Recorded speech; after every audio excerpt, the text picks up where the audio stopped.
qui est Freescale?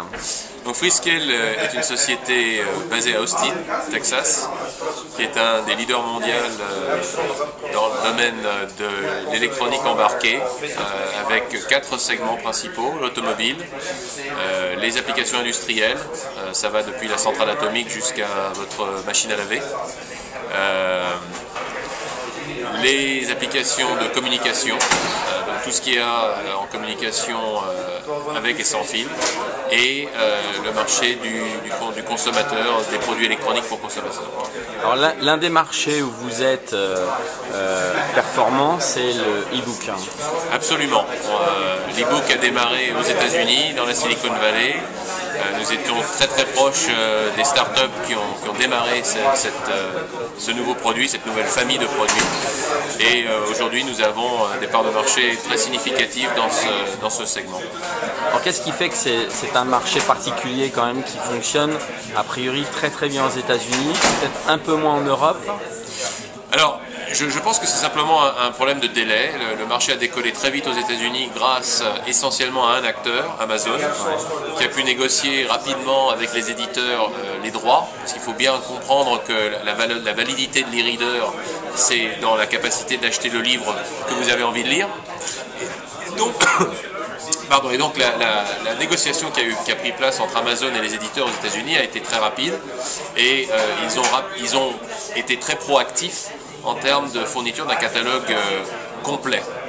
Je pense que ça viendra en Europe, mais bien entendu le marché est plus morcelé au niveau des éditeurs, et puis vous avez le problème de la multiplicité des langues.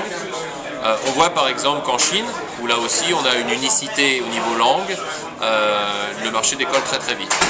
Alors, tout à l'heure tu me disais que le marché prévu allait être multiplié par 3, c'est ça? E-Ink, qui est la société principale fabricante des écrans pour e-reader, vient d'annoncer hier qu'elle prévoyait de tripler sa capacité de production entre 2010 et 2011. Ils ont fait environ 10 millions d'unités en 2010 et ils prévoient 30 millions d'unités en 2011. Alors, ils n'ont pas 100% du marché, mais c'est quand même l'acteur principal. Donc oui, clairement c'est un marché extrêmement dynamique.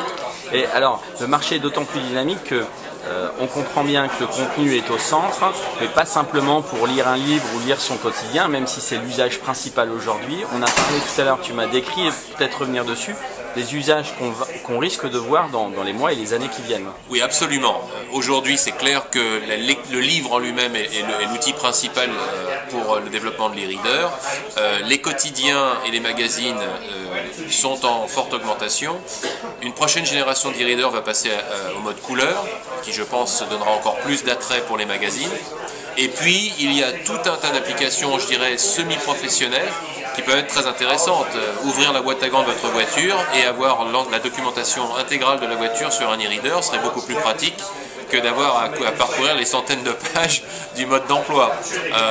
Une autre application qui est évidente, c'est le transfert en mode digital de tout ce qui concerne les livres d'éducation, pour alléger le sac à dos de l'étudiant et lui donner un accès beaucoup plus convivial aux informations dont il a besoin pour ses cours.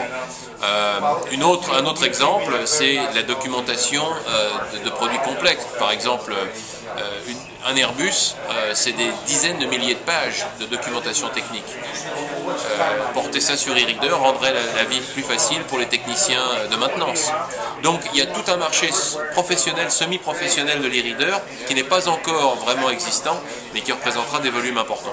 Alors pourquoi on peut dire qu'en fait il ne va pas rentrer en concurrence avec la tablette qui fait la une de beaucoup de médias aujourd'hui? Alors, il y a une concurrence qui existera parce que les deux produits peuvent, dans certains cas de figure, offrir la même expérience à l'utilisateur, mais il y a quand même des fonctions complètement différenciées. Importantes quand même. Le poids, l'épaisseur, la durée de vie de la batterie. Alors, on peut revenir sur la durée de vie de la batterie, c'est important. Oui, je pense que l'e-reader, c'est un produit qui doit avoir une durée de vie de 1, 2, 3 semaines.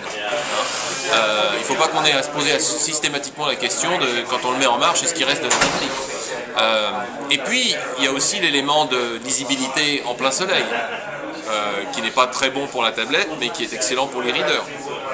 Et puis finalement, comme on dit en américain, last but not least, le prix. Aujourd'hui, les tablettes se situent dans les centaines d'euros, alors que l'e-reader est très rapidement en train de tomber à 99 euros. Et on peut imaginer qu'il sera donné Moi, je pense qu'on verra peut-être cette année, en tout cas dans un avenir proche, des situations où on pourra souscrire à un abonnement, recevoir son e-reader gratuitement, à condition d'acheter un certain nombre de livres ou de magazines ou de quotidiens dans une durée de vie raisonnable. Henri, merci. Merci.